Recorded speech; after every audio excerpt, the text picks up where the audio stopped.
No one understood what the stranger was saying, until the cleaner translated everything perfectly. Jennifer Miller was scrubbing the marble floor of the Royal Table restaurant when she heard the argument. A man in a burgundy blazer was gesturing nervously while trying to communicate with the manager, Richard, but his words came out in a strange language that nobody could identify. It was when Richard lost patience and started calling security. The man seemed desperate, pointing to a photo he held in his trembling hands. Jennifer dropped the mop and slowly approached. "Excuse me, Mr. Richard," she said quietly. "I can understand what he's saying." The manager stopped mid-gesture, looking at Jennifer with contempt. "You? A cleaner? Don't be ridiculous, Jennifer. Get back to work." But the man in the burgundy blazer had heard and immediately turned to her. His eyes filled with hope, and he began speaking rapidly in that peculiar dialect. Jennifer took a deep breath and translated, "He said he's been looking for someone for a long time, a person who worked here many years ago when this address was still something else." Silence fell over the elegant restaurant. The waiters stopped serving, and nearby customers paid attention to the unusual scene. Richard crossed his arms, irritated. "That's impossible. You can't know this language. Is this some kind of prank?" The man kept talking, and Jennifer translated, but her hands began to tremble imperceptibly. "He says he's looking for a woman who worked at a bakery that was exactly at this location 35 years ago." Some older employees exchanged glances. Mr. Anthony, the maitre d' who had worked there for 15 years, approached. "Jennifer, it's true. Before it was demolished to build this restaurant, St. George's Bakery operated here.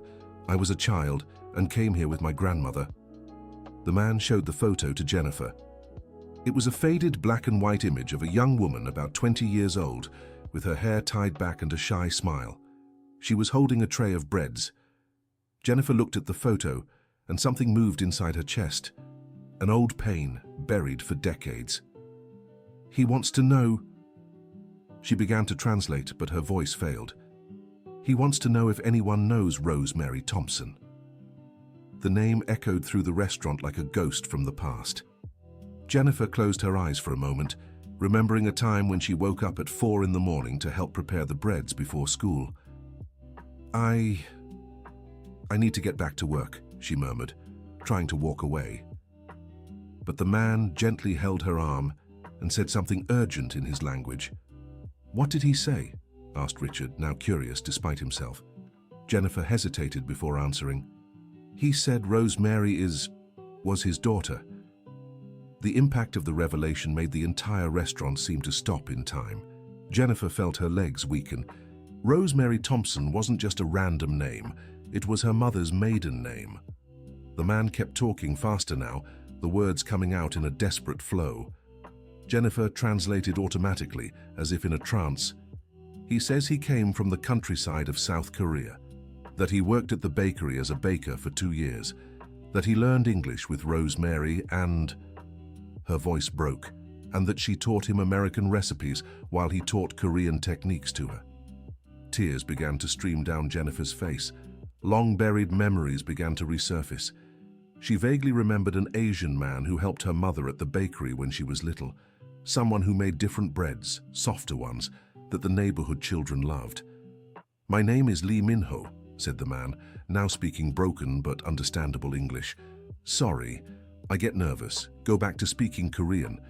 Rosemary. Where is Rosemary?" Jennifer wiped her tears with the back of her hand. "Mr. Lee, Rosemary, she's no longer here." The man's face instantly showed deep pain. She left?" "No, sir. She passed away 10 years ago. Heart problems." Lee Min-ho staggered slightly, and Mr. Anthony held his arm, helping him sit in a nearby chair. The man buried his face in his hands and began to cry silently. Richard, realizing he was witnessing something much bigger than he had imagined, gestured for everyone to give them space. "Jennifer," he said, his voice surprisingly gentle, "did you know Rosemary?" Jennifer looked at the floor, memories flooding her mind like a breaking dam. "Rosemary Thompson was my mother." The murmur that spread through the restaurant was audible.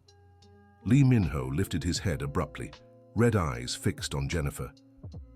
You're Jennifer? The little girl? The one who always stole cookies from the display case?" A sad smile crossed Jennifer's face. "You remember me." "How could I forget?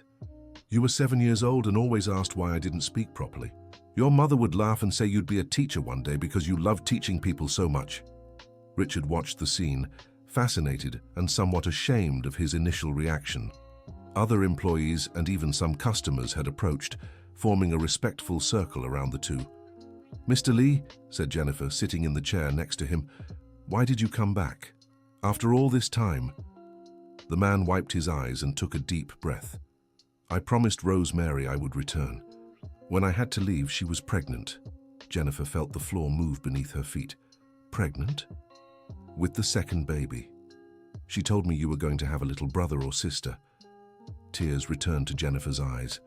Her mother had lost the baby in the 6th month of pregnancy. It was one of the most difficult times of their lives, and shortly afterward, they had to sell the bakery to pay the medical debts. The baby didn't make it, Mr. Lee. My mother became very ill after that. We lost everything."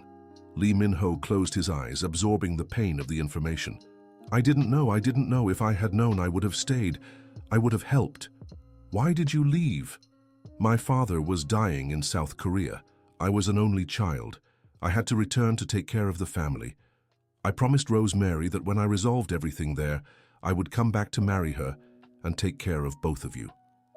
Jennifer felt as if the world was spinning in slow motion. Her mother had never mentioned a serious relationship, let alone marriage plans. "But Mr. Lee, my mother married my father, Jack Miller, 2 years after you left." "I know," he said sadly. "I wrote letters, I sent money, but I never got any responses. When I finally managed to return to the United States 5 years later, the bakery had been demolished and no one knew where Rosemary was." Dear listener, if you're enjoying the story, please take a moment to like and especially subscribe to the channel. It really helps us who are just starting out. Now, continuing. Jennifer looked at Lee Min-ho with a mixture of sadness and confusion. "The letters never arrived. My mother always believed you had simply left forever. I hired private investigators for years. I spent my entire inheritance looking for you. I only got this address because one of the investigators finally found old records at the city hall." Richard, who had remained silent, cleared his throat. "Sir." "Lee, is that it? Would you like some coffee? Water? Anything?" "Thank you, that's very kind," replied Lee Min-ho, still looking at Jennifer. "Jennifer, do you have a family, children?" "I have a son, Jason. He's 22, studying engineering in college." Lee's eyes brightened a little. "Rosemary always said you would be smart." "That I would study a lot?" Jennifer lowered her head. "I tried, Mr. Lee. But after we lost the bakery, I had to work to help my mother. I never even managed to finish high school." "And your father, Jack?" "He left us when I was 15. Said he could no longer support the family. My mother got sick. She needed expensive medicine. I worked all kinds of jobs to get the money." Lee Min-ho stayed silent for a long moment, processing all the information. Finally, he spoke. "Rosemary suffered a lot. She did suffer, but she never complained. Always said that life was just like that we had to accept it. In her last years, when she was already very weak, she sometimes spoke of a man who made special breads at the bakery. Said he was a very good person. I thought it was delusions from the medication. She spoke of me. She did. Said this man had promised to return, but that promises were like smoke. Beautiful to see, but impossible to hold." Lee Min-ho put his hand on his chest, as if the words were knives. "I came back, Jennifer, I came back, but it was too late." "Why did you take so long?" "When my father died, I discovered he had many debts. I had to work for years to pay them off. Then, I took care of my mother, until she passed too. When I was finally free to come to the United States, I had no more money. I spent 15 years saving enough for the ticket and to hire the investigators." Jennifer felt a pain in her chest. She imagined her mother, year after year, wondering if Lee would return. Imagined all the nights she looked out the window, waiting. "Mr. Lee, do you have a family in South Korea?" "No, I never married." I could never forget Rose Mary. The silence that followed was heavy with emotion. Richard made a sign for the waiters to keep serving the other customers, but stayed close, visibly moved by the story. "Jennifer," said Lee Min-ho suddenly, "I brought something." He opened a small suitcase next to the chair and took out a yellowed envelope and a small wooden box. "These are all the letters I wrote to Rose Mary over the years. Even knowing they wouldn't arrive, I kept writing. And this," he opened the box. This was for her. Inside the box was a simple but pretty ring with a small blue stone. Jennifer covered her mouth with her hands. "Mr. Lee, it was for the marriage proposal I never got to make." Tears now flowed freely down Jennifer's face. She picked up one of the letters and, even though she couldn't read Korean, she could feel the love and longing that emanated from the pages. "My mother would have been very happy to know you didn't forget her." "How could I forget? She taught me to be American, taught me that family isn't just blood, it's who we choose to love. Taught me recipes not just for bread, but for life." Jennifer smiled through the tears. She always said that. That food made with love nourishes more than food made just from hunger. Exactly. Those were her words. For a moment they both smiled, sharing the memory of Rose Mary. But then Jennifer remembered reality. "Mr. Lee, I need to get back to work. Mr. Richard doesn't like it when we stop to talk." Richard, who had heard, shook his head. "Jennifer, feel free. This is special."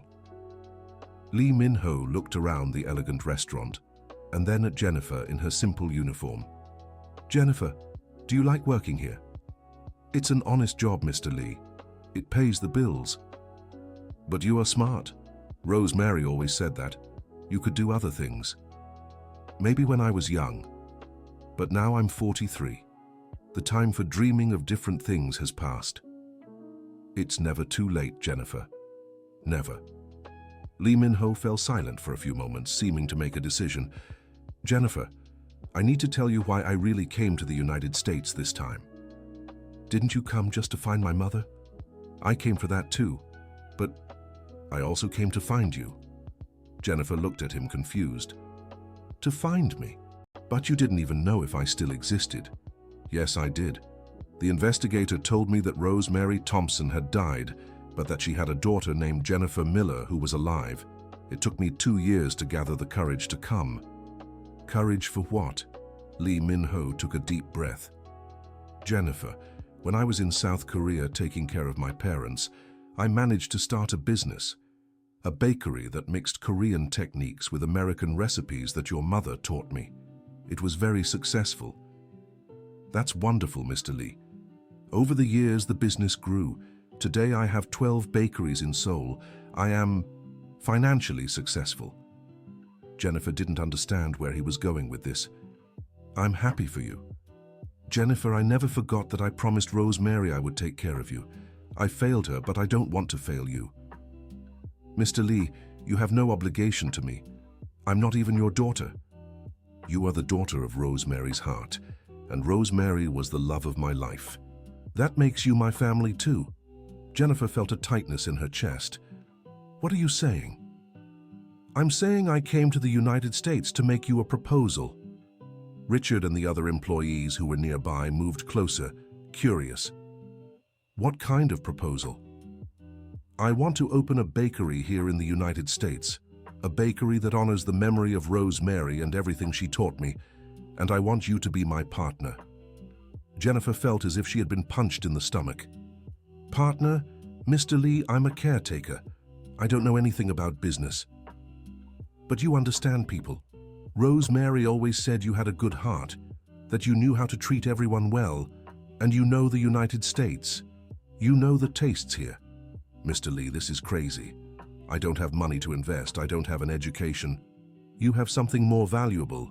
You have Rose Mary's legacy. You know what she valued: honesty, hard work, love for people." Jennifer shook her head. "I can't. It's too risky. What if it fails?" I have a son in college, I have bills to pay. Jennifer, said Lee Min-ho gently, your mother took risks when she opened the bakery. She could have kept working for others forever, but she chose to try something of her own. And she lost everything. She lost it due to circumstances beyond her control, illness, family problems. But for the time it lasted, the bakery brought joy to a lot of people. I remember the customers, Jennifer. They didn't just come to buy bread. They came to talk to Rosemary, share their problems, ask for advice. Jennifer remembered that too. Her mother knew every customer by name, knew who was sick, who had lost their job, who was celebrating a birthday. She really cared about people, admitted Jennifer. Exactly. And you inherited that from her. I see how you treat everyone here at the restaurant. The waiters respect you, the cooks like you. Even Richard, who is known to be difficult, treats you well. Richard blushed a little but didn't deny it. Jennifer is an exemplary employee, he admitted. See, said Lee Min-ho, you have a talent for dealing with people. That's half the secret to a successful business. And the other half, quality products, and that's where I can help. I know techniques I learned in South Korea, but I also hold in my memory all the recipes Rosemary taught me. Jennifer was silent for a long time. The proposal was tempting but also terrifying. Mr. Lee, I need to think. Of course, it's an important decision. And if I accept, how would it work? I would provide the startup capital. You would provide the local knowledge and manage customer relationships. The profits would be split 50-50. 50-50. But you're the one investing the money. Jennifer, money can be earned, but special people, honest and hard-working people like you, that's rare. It's worth more than any investment. Richard cleared his throat. Excuse me, but I'd like to say something. Everyone turned to him. Jennifer, I've known you for 5 years. You're the most dedicated person I've ever met. You always arrive early, leave late, treat everyone well. I've heard customers praising your kindness many times. If Mr. Lee is offering this opportunity, perhaps you should seriously consider it. Jennifer looked at Richard, surprised. He had never made such direct compliments before. You really think so? I do. And look, I'll be honest with you. The restaurant will undergo renovations next month. We'll have to let some employees go temporarily. I wasn't going to let you go, but it's possible your hours will be reduced. The information hit like a bomb. Jennifer relied on her full salary to keep Jason in college. You hadn't told me that. I was going to tell you next week. I'm sorry, Jennifer, it's nothing personal, just economic issues. Lee Min-ho noticed the impact of the news on Jennifer. Jennifer, perhaps this is a sign. A sign of what? That it's time to try something new, to honor your mother's memory in a special way. Jennifer looked at the letters Lee had written to her mother over the years. She thought of all the nights Rosemary had spent wondering if he would return. She thought of the ring that was never offered, the plans that never came to fruition. If I accept, she said finally, how will we choose the location? Lee Min-ho's eyes lit up. You're considering it. I'm thinking. Just thinking. I already have some ideas. I've visited several neighborhoods in recent days. There's a space in Union Square that would be perfect. Union Square? But there are already several bakeries there. Yes, but none like the one we can make. One that mixes the best of American and Korean traditions. Unique breads, a welcoming environment, personalized service. Jennifer imagined for a moment, herself in a baker's apron instead of a cleaner's uniform, talking to customers, remembering their names, their preferences, like her mother used to do. And my son, Jason, is in his last year of college. The bakery would pay for his college. It would be one of our first investments. Mr. Lee, that's too much. I don't even know how to thank you. You don't need to thank me, Jennifer. It's your mother you need to thank. It's the love she planted in me that's making me offer this to you. Tears returned to Jennifer's eyes. I think she would be happy. She would be very happy. Dear listener, if you're enjoying the story, please take a moment to like and especially subscribe to the channel. It really helps us who are just starting out. Now continuing. Jennifer took a deep breath and looked around the restaurant. The customers had returned to their conversations, but some were still discreetly looking at her and Lee Min-ho. The employees kept working, but she knew everyone was curious about how the situation would unfold. "Mr. Lee, if I accept, when would we start?" "Whenever you want. I have the money available. We can start looking for the commercial space next week if you'd like." Jennifer thought of her son. Jason was in his last year of engineering, but the tuition was becoming harder and harder to pay. With the reduction in hours that Richard had mentioned, it would be impossible to keep the young man in school. "Can I talk to my son first?"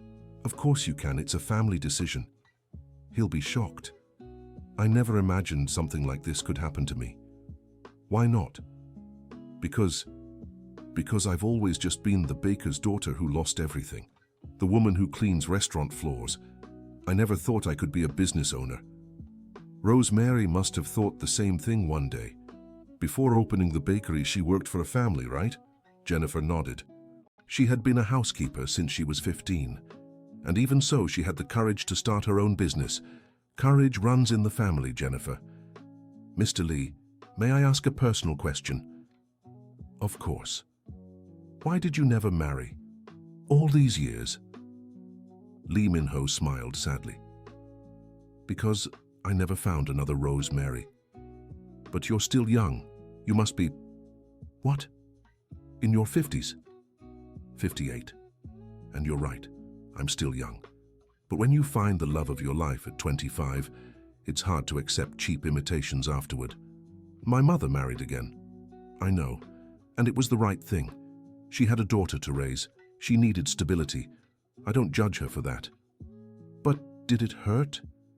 "It hurt a lot, but I understood. If I had been here, things would have been different." Jennifer fell silent, imagining what her life would have been like if Lee Min-ho had stayed in the United States. Maybe she would have had a stepfather who really cared. Maybe her mother wouldn't have gotten sick from working and worrying so much. Maybe she herself would have been able to study. "Jennifer," said Lee Min-ho, as if reading her thoughts, "we can't change the past, but we can honor it by building a better future." "How so?" "Your mother dreamed that you would study, that you would have a better life than hers. If you accept my proposal, you can go back to school. You can learn about management, cooking, business. It's never too late to learn." At 43, "Jennifer, I learned English at 25. I learned to make American bread at 30. I learned to run a business at 40. Age is just a number when you have the will to grow." Richard, who had been discreetly nearby, approached again. "Jennifer, may I give some advice?" She nodded. "I've worked with restaurants for 20 years. I've seen many food businesses start and die. But the ones that succeed have two things in common: quality product and people who truly care about their customers. You two have the potential to have both." "You really think so?" "I do. And look, if you need any help with suppliers, local market knowledge, I can recommend some people." Lee Min-ho smiled. "Thank you, Richard. Your kindness is much appreciated. It's the least I can do. Jennifer has always been special here. She deserves an opportunity like this." Jennifer felt a wave of emotion. She was used to being invisible, just another employee. Having people talk about her potential, about her qualities, was a new and overwhelming experience. I think I want to try." Lee Min-ho smiled broadly for the first time since he arrived at the restaurant. "You really do?" "I do. I want to try. For my mother, for my son, for myself." "Then let's make it happen." Jennifer took off her apron and placed it on the chair. "Richard, I would like to resign." "Now?" "Now. If I'm going to do this, I'm going to do it right. No fear, no plan B." Richard extended his hand to her. "Jennifer, it was a pleasure working with you. I hope you both have great success." "Thank you for everything, Richard. For the job, for your patience, for believing in me today." The other employees, noticing something important was happening, came closer. Mr. Anthony was the first to speak. "Jennifer, we're going to miss you, but we're all rooting for you." One of the younger waiters, Charlie, said, "Jennifer, when the bakery opens, I want to be the first customer."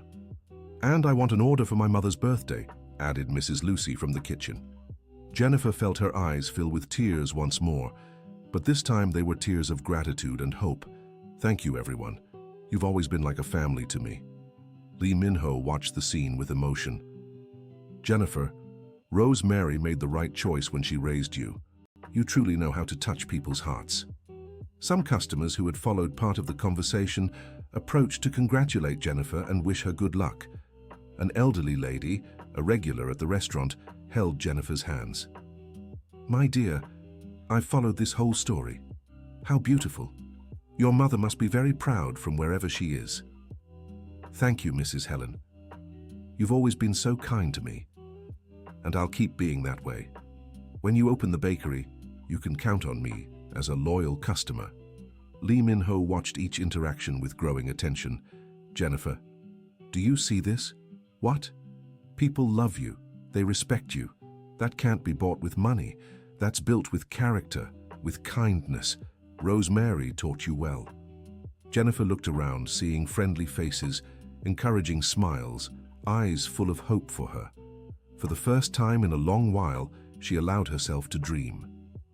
"Mr. Lee, when can we start looking for a location?" "Tomorrow, if you'd like." "And what about the bakery's name?" Lee Min-ho smiled. "I've already thought about that. How about Rose and Jennifer's Bakery? Rose for your mother, Jennifer for you." Jennifer felt her heart tighten with emotion. "Rose and Jennifer, it's perfect." "Then it's decided. Tomorrow we begin our search for the ideal location for Rose and Jennifer's Bakery." Richard clapped his hands. "Everyone, I think this deserves a celebration. How about a toast?" He went to the bar and returned with a bottle of champagne and glasses for everyone. We don't every day see a dream born right before our eyes. While Richard served the champagne, Jennifer turned to Lee Min-ho. "Mr. Lee, may I ask one more question?" "As many as you like." "How did you manage to keep hope all these years? How did you not give up looking for us?" Lee Min-ho looked at the faded photo of Rosemary that was still on the table. "Because true love doesn't die, Jennifer. It transforms. Sometimes into longing, sometimes into hope, sometimes into determination. But it never dies." "And now? Will you stay in the United States?" "I'll stay for as long as necessary to establish the bakery. Afterward, I might divide my time between both countries, but I'll never disappear from your life again. You're the family I have left." Jennifer felt a warmth she hadn't felt in a long time. The feeling of belonging somewhere, of having someone who cared about her. "Mr. Lee, may I call you Uncle Lee? Like I did when I was a child?" Lee Min-ho's eyes filled with tears. "It would be the greatest honor of my life." Richard raised his glass. "A toast to Jennifer, to Lee, to the memory of Rosemary, and to Rose and Jennifer's Bakery." "Cheers!" everyone shouted in unison. In that moment, Jennifer felt her life was truly beginning. At 43 years old, she was finally ready to fly. But while everyone celebrated, a shadow of concern crossed her mind. How would she tell all this to Jason? How would her son react to the idea of his mother becoming a business owner? And most importantly, did she really have what it took to honor Rosemary's memory? The questions haunted her, but for now she decided to just enjoy the moment. Tomorrow would be another day with new challenges and new possibilities. Meanwhile, in another corner of the restaurant, a man in a dark suit watched the entire scene with peculiar interest. He had arrived just minutes before and witnessed the final moments of the conversation between Jennifer and Lee Min-ho. When he saw Jennifer taking off her apron and heard the word bakery, his eyes narrowed. He took out his cell phone and made a quick call. It's him. Lee Min-ho has arrived in the United States. Yes, she's with him. The daughter? No, they still don't know anything. Understood. I'll continue observing. The man hung up and continued watching discreetly while everyone celebrated. Jennifer was so caught up in the joy of the moment that she didn't notice the stranger watching her with an almost predatory attention. Lee Min-ho, however, had a strange feeling. During his years searching for Rosemary Thompson's family, he had developed a sharp instinct for people who weren't what they seemed, and something about that man in the dark suit bothered him. But he decided not to ruin the moment. Tomorrow would be another day, and he would make sure to keep Jennifer safe while they realized the dream of opening the bakery. What neither of them knew was that Lee Min-ho's arrival in the United States had sparked the interest of people who preferred the past to remain buried. The joy of the night would only be the beginning of a journey much more complicated than either of them could imagine. The next day, Jennifer woke up before the alarm. She had slept poorly, alternating between excitement and nervousness. Had it all been real? Would Lee Min-ho really show up to look for a location for the bakery? She got up and went to the kitchen to make coffee. Jason had already left early for college, so she would have to share the news when he returned in the afternoon. As the coffee brewed, Jennifer looked out the window of the small apartment where she lived with her son. It was a simple place, but clean and organized. Soon perhaps she could provide something better for Jason. The phone rang at 8 o'clock sharp. Hello? Jennifer, good morning. It's Lee Min-ho. Her heart raced. It was real. It had all really happened. Good morning, Uncle Lee. How was your night? Well, thank you. And you? Are you still sure about the decision? Yes, I am. I'm nervous, but I'm sure. Great. I've already called a real estate agent. We can look at some commercial spots this morning if you're free. I'm free. Where should we meet? How about at the Grand Central subway station at 10 o'clock? Perfect, see you there. Jennifer hung up the phone and rushed to get ready. She chose her best outfit, a simple but elegant dress she had bought for Jason's high school graduation. She arrived at the station promptly and found Lee Min-ho waiting with a middle-aged man who introduced himself as Mark, the realtor. Jennifer, this is Mark. He knows the commercial real estate market on the South Side well. Pleasure, Jennifer. Lee told me about the bakery project. I have some interesting options to show you. They spent the morning visiting 3 different locations. The first was too small, the second too expensive, but the third... This one is special, said Mark, opening the door to a spacious place in Union Square. It was an old confectionery that closed 6 months ago. Jennifer entered the place and felt something special. The space had large glass windows that let in plenty of natural light. The ceiling was high with wooden decor that gave it a cozy feel. In the back there was a complete industrial kitchen. Uncle Lee, what do you think? Lee Min-ho walked through the space, observing every detail. It's perfect, Jennifer. It has the right feeling, cozy but professional. And the price? Asked Jennifer, afraid of the answer. It's within our budget, said Lee. Mark, can we close today? I can contact the owner. I believe we'll have an answer in 2 days. They left the location and went to have lunch at a nearby restaurant to discuss the details. Jennifer, I'm very excited, said Lee Min-ho. I can feel this is the right place. I felt something special too.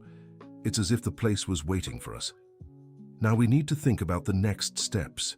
Decor, equipment, licenses, employees. Employees? Will we need employees already? Of course. A bakery needs at least 4 people. Bakers, attendants, cashier, and you as partner and manager. Jennifer felt a chill in her stomach. Manager. She would be the manager of a bakery. Uncle Lee, what if I don't know how to do this? What if I'm not good enough? Jennifer, you have something that can't be taught. You care about people. The rest we'll learn together. You said I could study. How would that work? There are business management courses, baking courses, customer service courses. We can enroll you in some during the first few months. And meanwhile, who would take care of the bakery? I would stay here for the first 6 months to help you get settled. After that, I'd make regular trips to check on everything. Jennifer felt more at ease. She wouldn't be alone from the start. And what about suppliers? How will we choose them? I've already started researching. Richard gave me some recommendations last night. I also want to keep some suppliers we used at your mother's original bakery, if they still exist. They do. The Johnson family still has the flour mill, and Mr. Jack still has the egg farm. My mother always said they were the best. Perfect. We'll honor those old partnerships. They spent the rest of lunch talking about practical details, but Jennifer's mind was elsewhere. She still found it hard to believe all this was happening to her. When they parted in the late afternoon, Lee Min-ho said, Jennifer, tomorrow we'll meet with the designer to discuss the decor. I also want you to start thinking about a menu. What were the special breads your mother used to make? She made a sweet coconut bread that was famous in the area, and a whole wheat loaf that was the best in town. Great. We'll bring back those recipes and create some new ones too. Jennifer arrived home eager to tell everything to Jason. The young man came home from college at 6 in the evening and found his mother in the kitchen, preparing dinner. "Mom, how was your day? You look different." "Jason, sit down here. I need to tell you something amazing that happened." She told the whole story, from Lee Min-ho's arrival at the restaurant to the decision to open the bakery. Jason listened quietly, his eyes growing wider and wider. "Mom, are you serious?" "Completely serious. But you've never worked in business. How are you going to do this?" "I'm going to learn, Jason. I'm going to study, take courses, and Uncle Lee will help me at the beginning." Jason was silent for a moment, processing the information. "Mom, are you sure you can trust this man? He showed up out of nowhere, offering a partnership. Doesn't it seem a bit suspicious?" Jennifer had expected this reaction. Jason had always been protective of her. "Son, he showed me old photos, letters he wrote to Grandma for years. He really knew her, and besides, he isn't asking for money from me. On the contrary, he's offering it." "But what if it's a scam? What if he disappears with everything?" "Jason, I understand your concern, but sometimes in life we need to take risks, and this seems like a risk worth taking." Jason sighed. "Mom, I'm just worried about you. You've always worked so hard, always sacrificed for me. I don't want to see you get hurt." Jennifer moved closer to her son and held his hands. "Jason, I've spent my whole life playing it safe, working for others, taking orders, never trying something of my own. Maybe it's time to try. And if it goes wrong?" "If it goes wrong, at least I'll know I tried, and you're almost graduated. In a few months you'll be an engineer and won't depend on me anymore."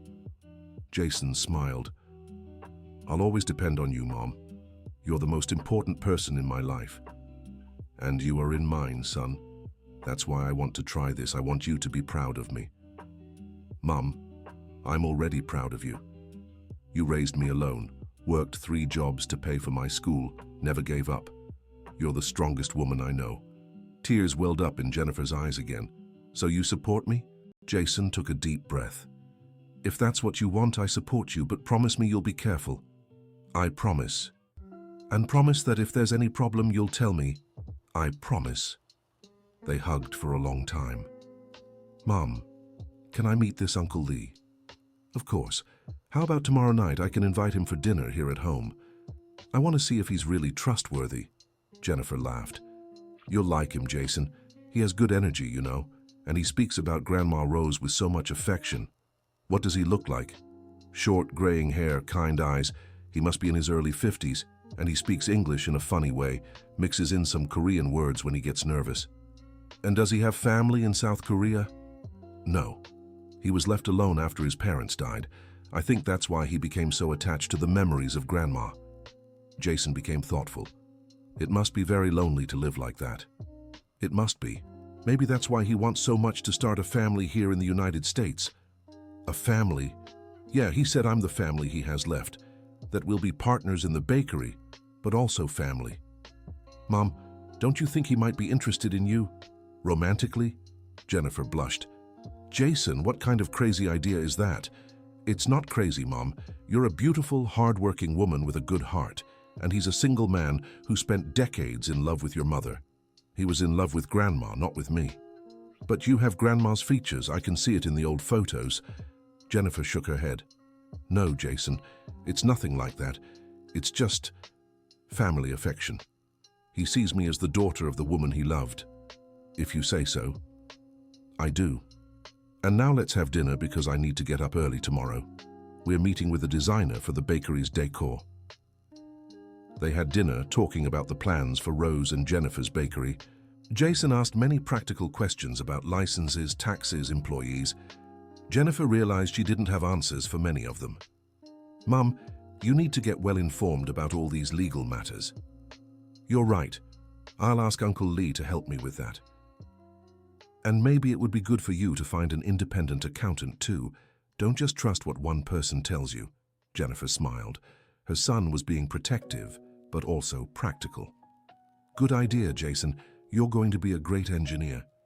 And you're going to be a great businesswoman, Mom. That night, Jennifer took a long time to fall asleep. She kept imagining what it would be like to wake up every day knowing she had her own business, employees who depended on her, important decisions to make. But as scary as it was also exciting. For the first time in decades, she felt she had a greater purpose than just surviving. Outside, on the dark street in front of the building where Jennifer lived, the man in the dark suit was parked in a car, watching the lit windows of the apartment. He made another call. She spent the whole night talking to someone, probably the son.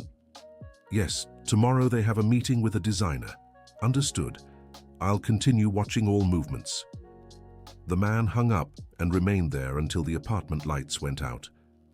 Only then did he leave, but not before carefully writing down the address and apartment number. The next morning, Jennifer woke up determined.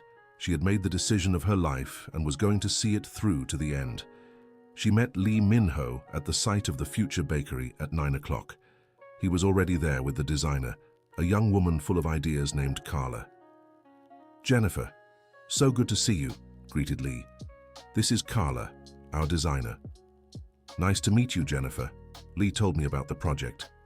"I have many ideas to make the space beautiful and welcoming." They spent 2 hours discussing details, colors, furniture, lighting, layout. Jennifer was surprised by how many opinions she had about every aspect. "Carla, I'd like there to be a special little corner," said Jennifer. "A space with old photos telling the story of my mother's original bakery." "What a beautiful idea," exclaimed Carla.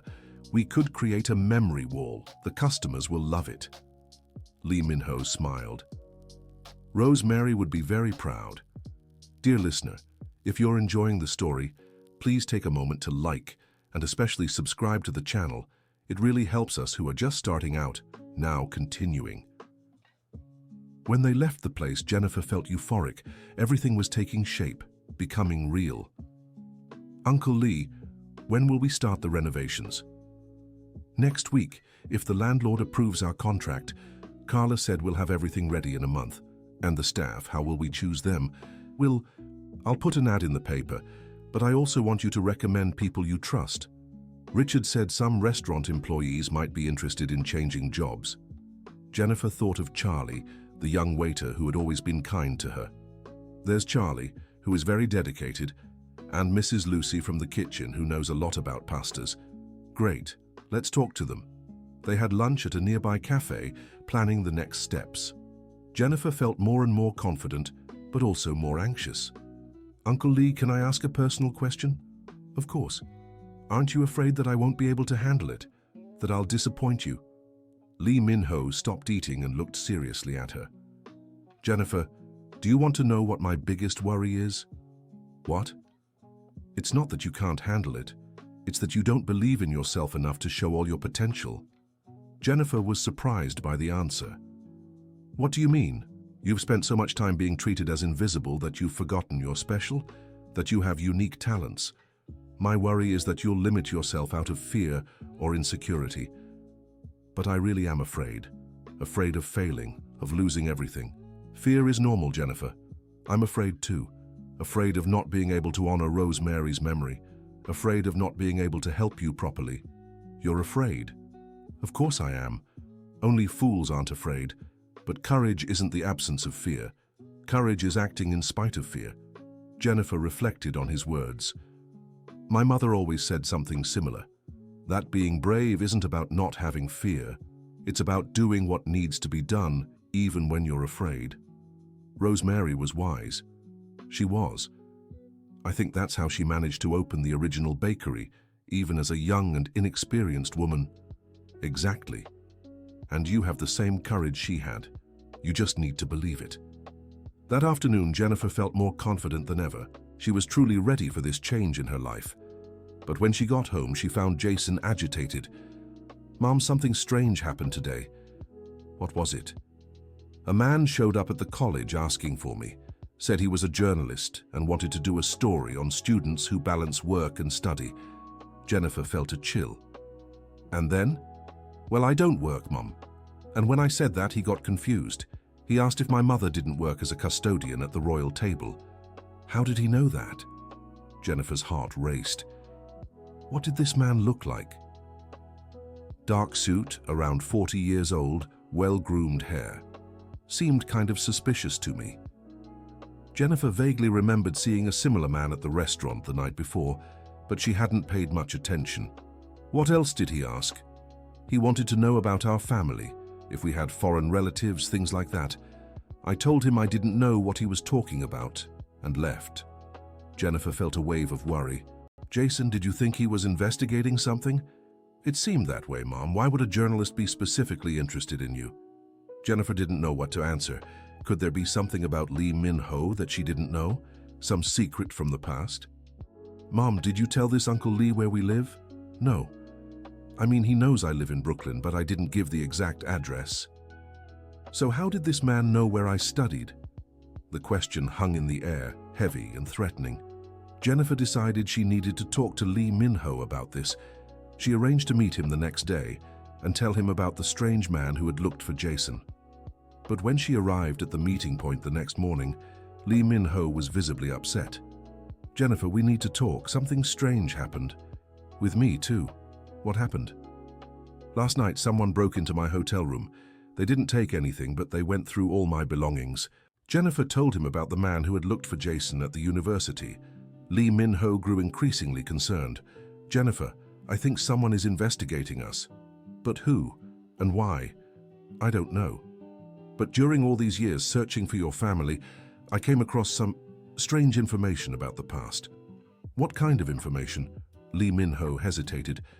Jennifer, do you know how your mother met your father? Of course. They met at church a few years after the bakery closed. And do you know why the bakery really closed? Jennifer felt a chill down her spine. Because of the medical debts when my mother lost the baby. Jennifer, I think there's more to that story. What do you mean? Lee Min-ho took a deep breath. When I came back to the United States for the first time, 5 years after I had left, I hired a private investigator to find Rosemary. He discovered some things about the bakery's closing that didn't make sense. What things? The medical debts weren't that high. And there were records showing the bakery was doing very well financially before it closed. Jennifer felt the world spin. So why did it close? According to the documents the investigator found, your mother was forced to sell the bakery to pay off a debt that wasn't hers. A debt that wasn't hers. Apparently, someone used her name and documents to get a very large loan. When they couldn't pay it back, the creditors went after the bakery. Jennifer couldn't process the information. But who would do that to my mother? We don't know. But the documents suggest it was someone close, someone who had access to her papers. Do you think it was my father? I can't say for sure. But the dates line up. Jack Miller appeared in Rosemary's life exactly when she needed help the most. Jennifer sat down heavily in a nearby chair. This can't be true. My father may have abandoned us, but he wasn't a criminal. Jennifer, I don't want to destroy your memory of him, but I think we need to find out the truth. And what does this have to do with the man who looked for Jason and your room being broken into? Maybe someone doesn't want us to find out what really happened to Rosemary. Jennifer stood up abruptly. This is crazy, Uncle Lee. We're talking about things that happened over 20 years ago. Who would care about that now? People who still have secrets to hide. What kind of secrets? I don't know, but Jennifer, I think we should be careful. Maybe we should postpone opening the bakery until we figure out what's going on. No, said Jennifer firmly. I won't let ghosts from the past destroy my future. Jennifer, Uncle Lee, I know you want to protect me, but I've spent 43 years living in fear, accepting crumbs, hiding. Not anymore. We're going to open that bakery and let come what may. Lee Min-ho looked at Jennifer with admiration. You really are Rosemary's daughter. Yes, I am, and I will honor her memory whatever it takes. They decided to continue with their plans, but to take extra precautions. Lee Min-ho moved to a different hotel, and Jennifer arranged with Jason to always have someone with him. In the following days, the bakery renovations began. Jennifer went every day to check on the progress, and her excitement grew with every brick laid, with every wall painted. A week later, Richard showed up at the construction site. "Jennifer, I came to tell you some news." "What is it?" "That man in the dark suit showed up at the restaurant yesterday. He kept asking questions about you and Lee." "What kind of questions?" "He wanted to know how long you had known each other, if you had done business together before, if you had mentioned any inheritance." Jennifer and Lee exchanged glances. "Inheritance?"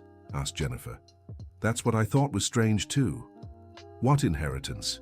"I said you never mentioned anything about an inheritance." "And what else did he ask?" "If you had worked anywhere else before the royal table, if you had rich relatives, things like that." Lee Min-ho was growing increasingly worried.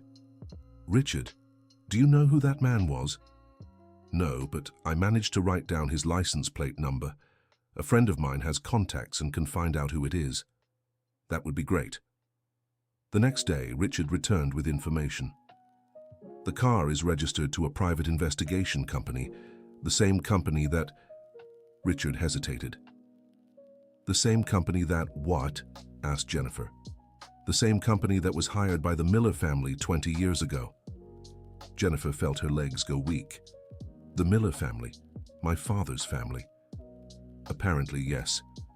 Lee Min-ho held Jennifer's arm. "Jennifer, are you in contact with your father's family?" "No. After he abandoned us, we never heard from him again.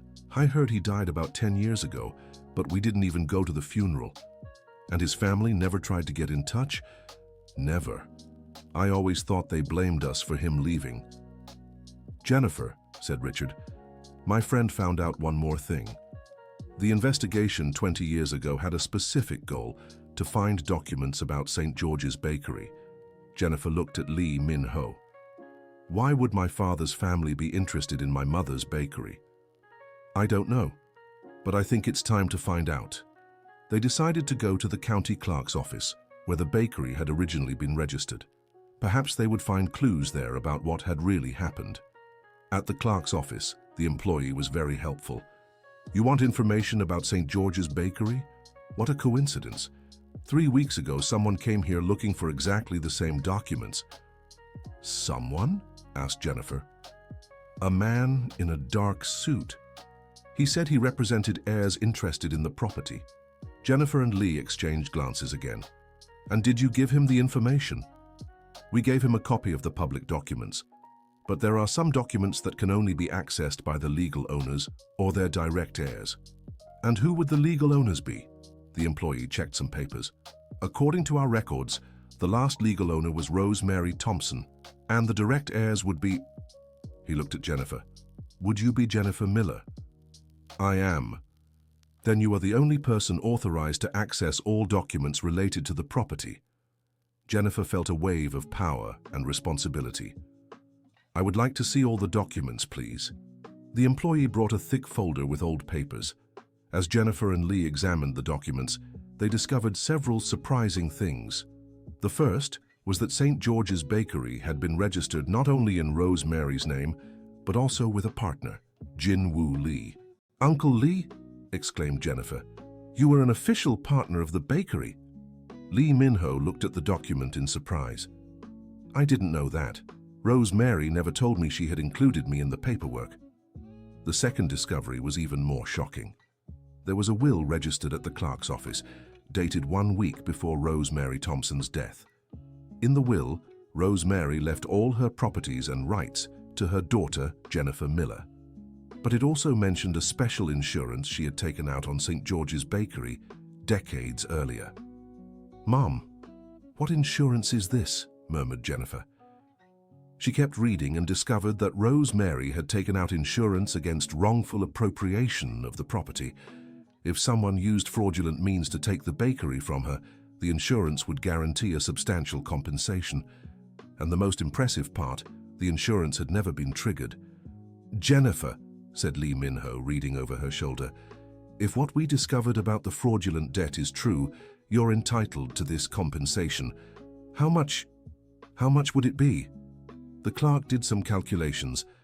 Considering the interest accumulated over the years, it would be approximately $2 million. Jennifer almost fainted. $2 million? That's an amount that could completely change someone's life, said Lee Min-ho. And that's why someone doesn't want us to discover the truth, concluded Jennifer. They left the clerk's office with copies of all the documents, but also with the feeling that they were dealing with something much bigger than they had imagined. Jennifer, said Lee Min-ho, now I understand why someone is watching us. $2 million is a lot of money. But who could it be? My father's family has been dead for years. Maybe not the whole family. Jennifer thought of the distant relatives she had vaguely known in childhood. Uncles, cousins, people who never cared about her when she was in need. There's an uncle, my father's brother, Oscar Miller. He was always kind of strange, obsessed with money. Do you think he could be behind this? I don't know. But he always said my father had missed a big business opportunity because of us. I never understood what he meant. Jennifer, I think we need to confront this uncle. Confront? Uncle Lee, that could be dangerous. It might be. But if we do nothing, they might try to stop the bakery from opening. Or worse, they might try to harm you in other ways. Jennifer thought of her son, of the dreams they were realizing, of the new life she was building. You're right. I can't live in fear forever. They decided to look for Oscar Miller the next day. Jennifer got the address from an old neighbor who still kept in touch with the family. Oscar Miller lived in a big house in Westchester, very different from the simple life Jennifer led. When they rang the doorbell, they were greeted by a housekeeper. "Mr. Oscar is expecting you," she said, which surprised Jennifer and Lee. They were led to a luxurious room where a man about 60 years old was waiting for them. Jennifer vaguely recognized the uncle she hadn't seen in over 20 years. "Jennifer," said Oscar without standing up, "how you've grown, and this must be the famous Lee Min-ho." "How do you know who I am?" asked Lee. "I know many things. Please, sit down." Jennifer and Lee sat down but remained alert. "Uncle Oscar, we need to talk about St. George's Bakery." "Ah, yes, the famous bakery. I imagined you'd discover the truth eventually." "So you know about the insurance?" Oscar smiled unpleasantly. "I know about the insurance, about the fraudulent debt, about everything." "And you were responsible for it?" "Me?" Oscar pretended to be indignant. "I just protected my family's interests." "What interests?" asked Jennifer. "Jennifer, your mother was a very naive woman. She didn't understand business. When she started dating my brother, I saw an opportunity." "An opportunity for what?" "To acquire a valuable property for a fraction of its real price." Lee Min-ho stood up, indignant. "You destroyed Rosemary's life out of greed. I made a smart business deal, and it worked for 20 years. "Until now," said Jennifer, also standing up. "Until now," agreed Oscar. "But do you really think you'll be able to prove anything after all this time?" "We'll try," said Jennifer, with more courage than she felt. "Jennifer, my dear niece, let me make you an offer. I'll pay $500,000 for you to forget all about this. You open your little bakery and live happily ever after.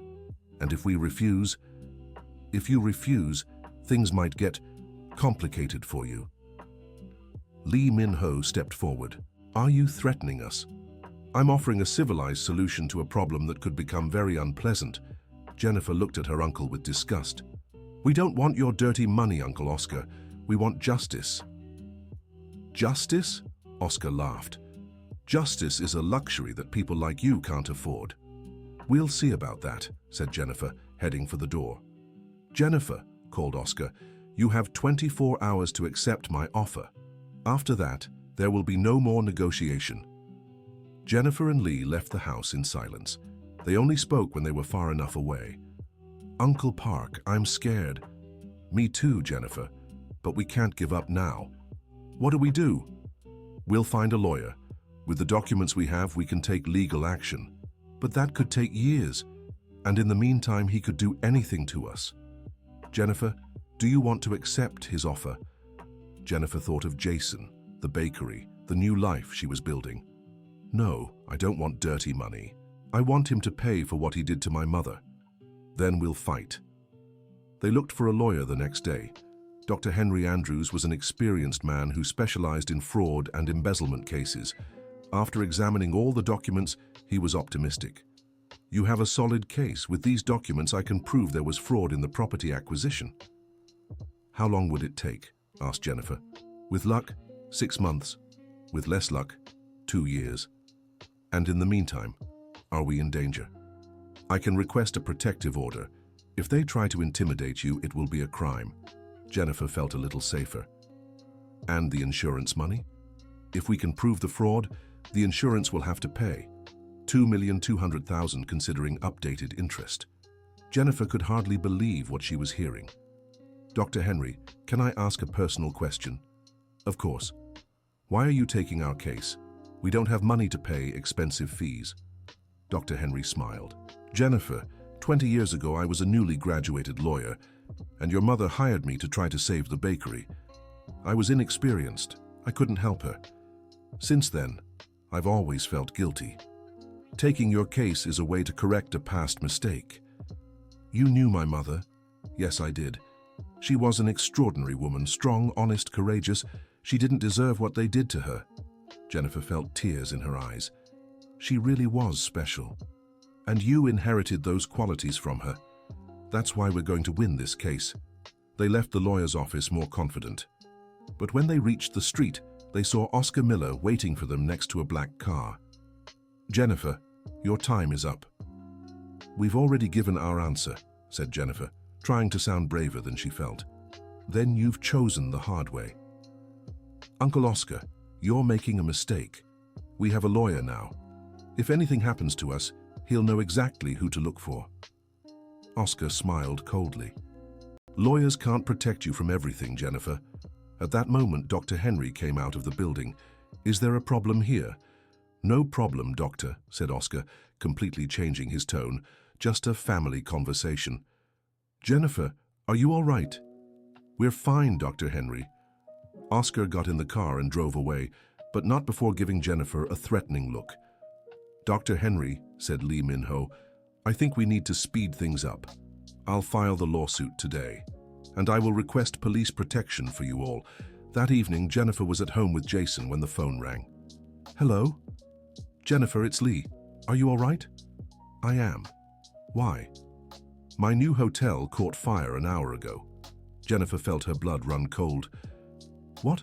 How? I don't know. The fire department is investigating. I managed to get out in time, but I lost some important documents. Uncle Lee, that was no accident. I know. Jennifer, I think you and Jason should leave the house tonight, go somewhere safe. Where to? Remember Richard? He offered his place. It's in another neighborhood, no one would know where you are. Jennifer looked at Jason, who had heard the conversation.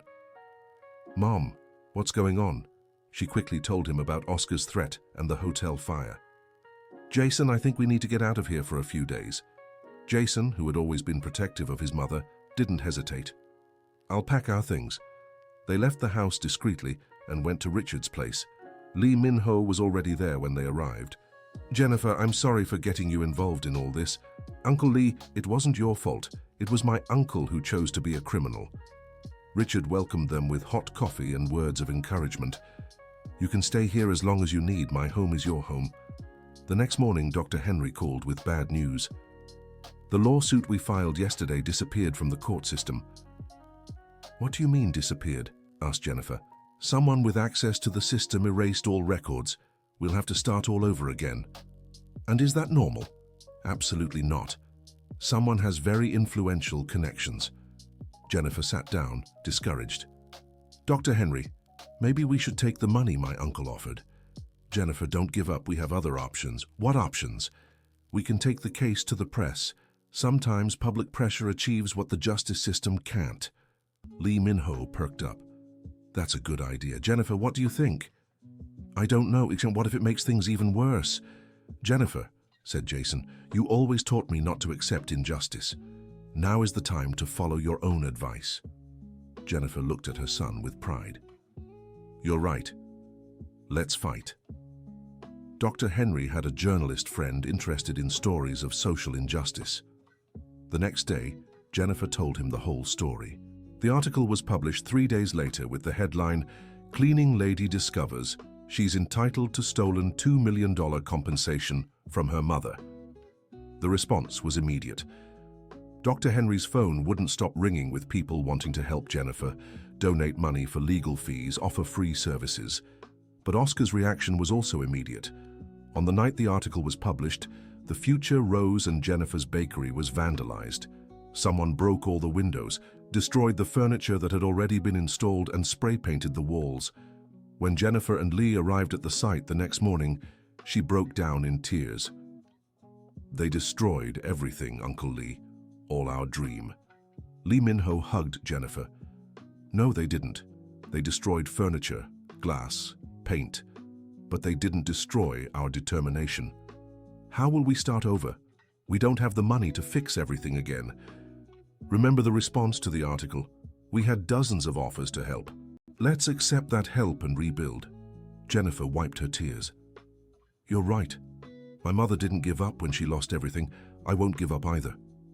In the following days, something magical happened. People from all over the city started showing up at the site offering help. Masons willing to work for free, suppliers who donated materials, volunteers who helped with the cleanup. In a week, the bakery was more beautiful than before. Richard was one of the biggest helpers. Jennifer, this is becoming a symbol. It's not just a bakery, it's proof that good people still exist. Jennifer was moved by so much solidarity. "I never imagined there were so many people willing to help."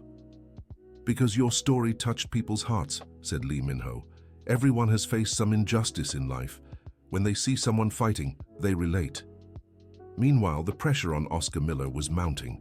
The news story had sparked other investigations, and it was discovered he had been involved in several similar schemes over the years. A week after the vandalism, Dr. Henry called with good news. "Jennifer, the insurance company has agreed to pay the compensation." "How so quickly?" "The media pressure worked. They don't want their image associated with the case. They'll pay the full $2,200,000. Jennifer couldn't believe it. "Dr. Henry, is this true?" "It's true, Jennifer, you won."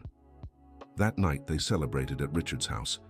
Jennifer, Lee Min-ho, Jason, Richard, and all the restaurant employees who had supported the fight. "Mom," said Jason, "I'm so proud of you." "And I'm proud of myself too," Jennifer replied, smiling. "For the first time in my life, I feel proud of who I am." "Rosemary would be very proud too," said Lee Min-ho. Jennifer thought of her mother and felt she had finally honored her memory.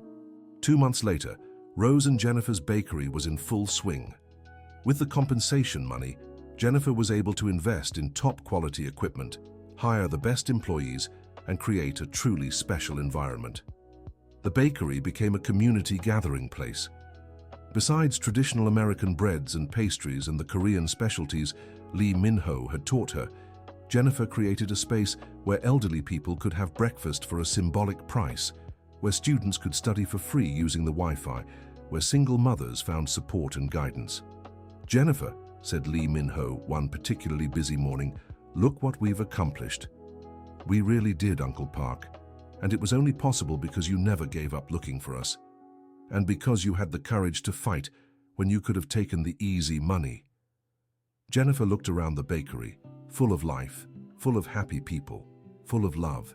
"You know what my mother would say if she were here." "What?" "That food made with love nourishes much more than food made just out of hunger." Lee Min-ho smiled. She would say that indeed. Jason, who had graduated as an engineer and decided to help manage the bakery, approached them. "Mom, the consultant is here."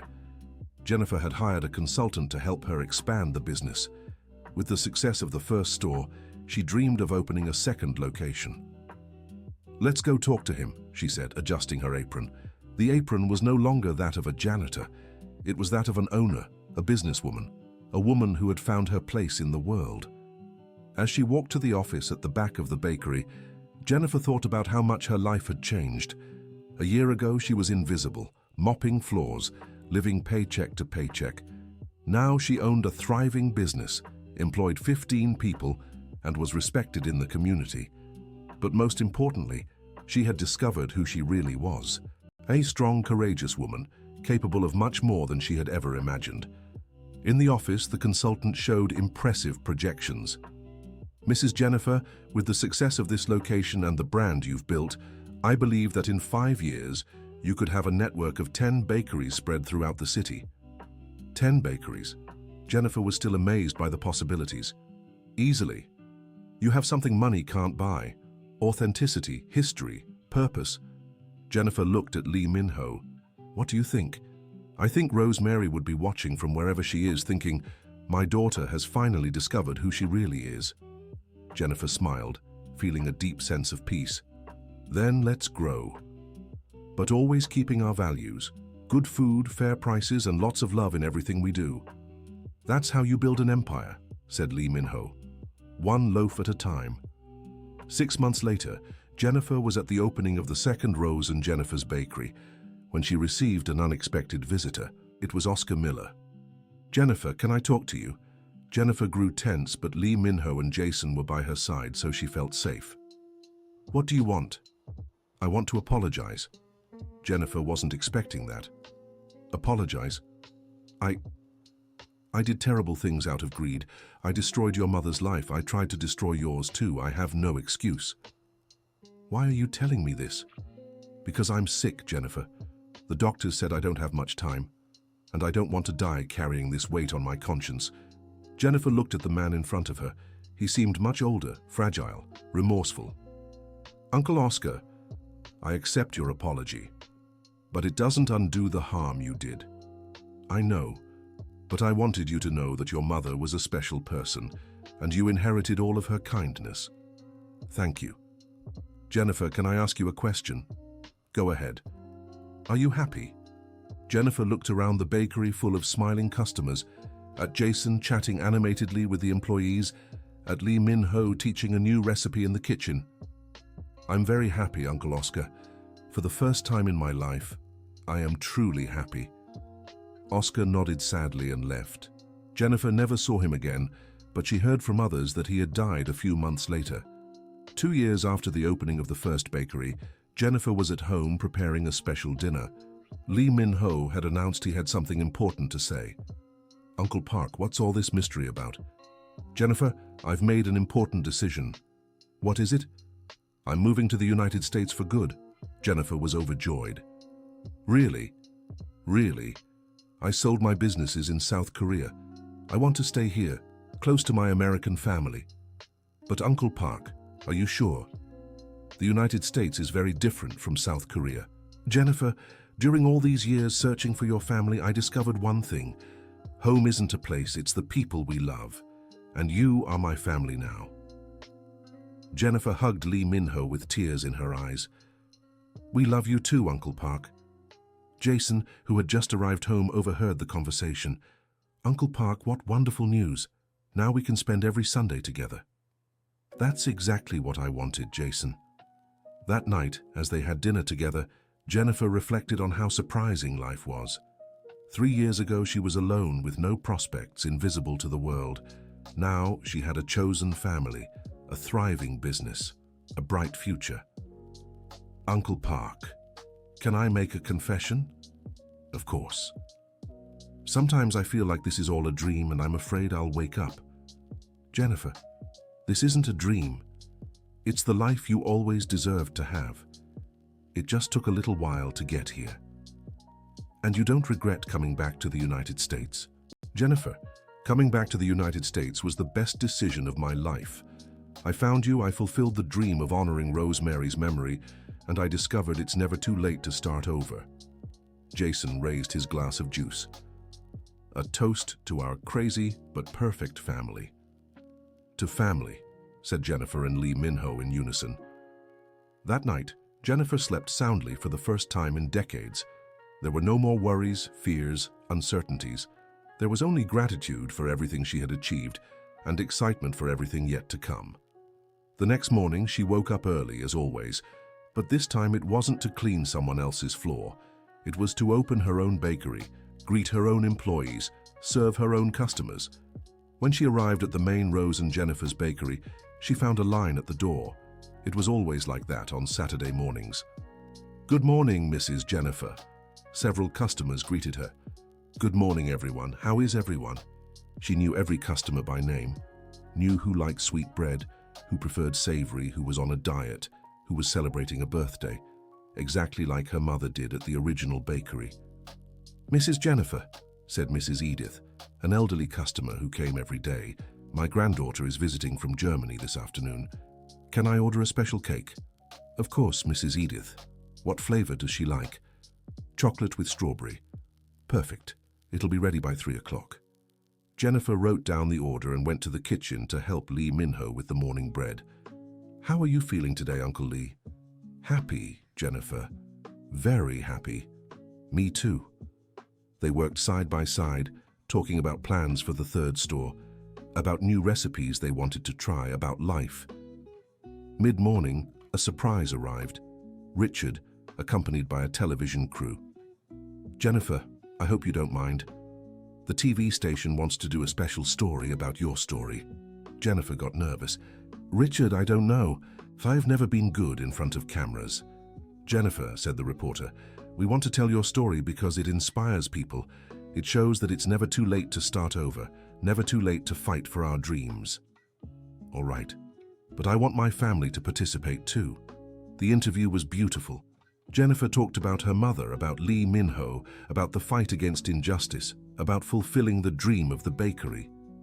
"Mrs. Jennifer," asked the reporter, "what advice would you give to people who feel invisible without prospects?" Jennifer thought for a moment. "I would say that everyone has a purpose. Everyone is special. Sometimes it takes a while to discover what that purpose is, but when you find it, fight for it.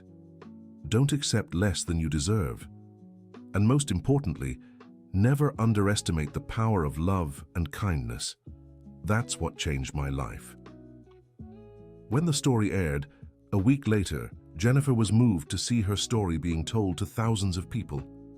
But she was even more moved by the reactions. Dozens of messages came through the bakery's social media, people telling their own stories of overcoming, asking for advice, thanking her for the inspiration. "Uncle Lee, look how many people our story has touched." It's because it's a real story, Jennifer. Real stories always touch people's hearts more deeply. 3 months after the story, Jennifer received an unexpected invitation to speak at a women's entrepreneurship conference. "Me speaking at a conference?" she said to Jason. "That's not for people like me."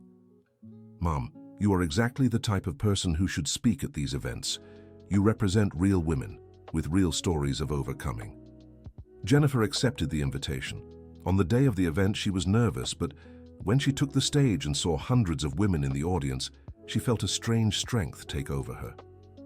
"My name is Jennifer Miller," she began, "and until I was 43, I thought I was invisible." The talk was a success. Jennifer told her story with honesty and humor, drawing tears and applause from the audience. At the end, several women approached to thank her and tell their own stories. "Jennifer," said a gray-haired lady, "I'm 65 years old and I've always dreamed of opening a flower shop. After hearing your story, I decided I'm going to try." "You should definitely try," Jennifer replied. "It's never too late to make a dream come true." From that day on, Jennifer began receiving regular invitations to speak. She discovered she had a talent for inspiring people, for showing that change is possible at any age. But she never forgot her roots. Every morning, she still arrived early at the bakery, still knew every customer by name, still cared about every detail. "Jennifer," said Lee Minho on an especially busy morning, "do you realize what you've built?" "What?" "It's not just a business. It's a place where people feel welcomed, where they create connections, where they find joy. You've created exactly what your mother had in the original bakery." Jennifer looked around the bustling bakery and smiled. "That's true. My mother would be proud." She would be very proud. At that moment, Jason arrived from college. He had decided to pursue a second degree in business administration to better help with the family business. "Mom, I have a surprise for you." "What is it?" "Remember the lady who met you at last month's lecture? The one who wanted to open the flower shop? I remember. She called today. She opened the flower shop, and it's very successful. She wanted to thank you for inspiring her." Jennifer felt a wave of deep satisfaction. How wonderful. And there's more. She wants to partner with us, sell flowers at the bakery, decorate the cakes with natural flowers. "What a beautiful idea. What do you think?" asked Jennifer to Lee Min-ho. "I think it's perfect. Your mother would have loved to see the bakery full of flowers." And so it was. The partnership with the flower shop brought even more life and color to Rose and Jennifer's bakery. The customers loved the novelty, and both businesses grew together. 1 year later, at the celebration of the bakery's 4th anniversary, Jennifer took stock of her journey. She had 5 stores operating, employed more than 50 people, and was recognized as Businesswoman of the Year by the local trade association. But most importantly, she was happy. Jason had graduated in business administration and become an official partner in the business. Lee Min-ho had married an American of Korean descent whom he met at one of the bakeries. The crazy family had grown and become even more special. "Everyone," said Jennifer at the celebration party, "I want to thank all of you. Employees, customers, friends, family. You turned a dream into reality."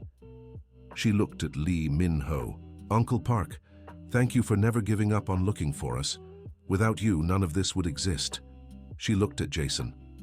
"Jason, thank you for always believing in me, even when I didn't believe in myself." She looked at Richard and all the friends who had supported her journey. "Thank you for showing me that when a person has a true dream, the entire universe conspires to help them achieve it." And finally, she raised her eyes to the sky. "Mom, I hope you're proud. I finally understood what you always said, that it doesn't matter where we come from, it matters where we're going, and that with love, hard work, and courage, any dream is possible." The applause echoed through the bakery, but Jennifer barely heard it. She was thinking of the girl who used to steal cookies from the display case of the original bakery, the teenager who had to drop out of school to work, the woman who spent decades feeling invisible. That woman still existed inside her, but now she was a complete woman, successful businesswoman, inspiring speaker, respected boss, proud mother, and above all, a person who had found her place in the world. That night, when everyone had left, Jennifer stayed alone in the bakery for a few minutes. She walked among the tables, looked at the photos of her mother on the wall, smelled the aroma of the bread that would be ready the next morning.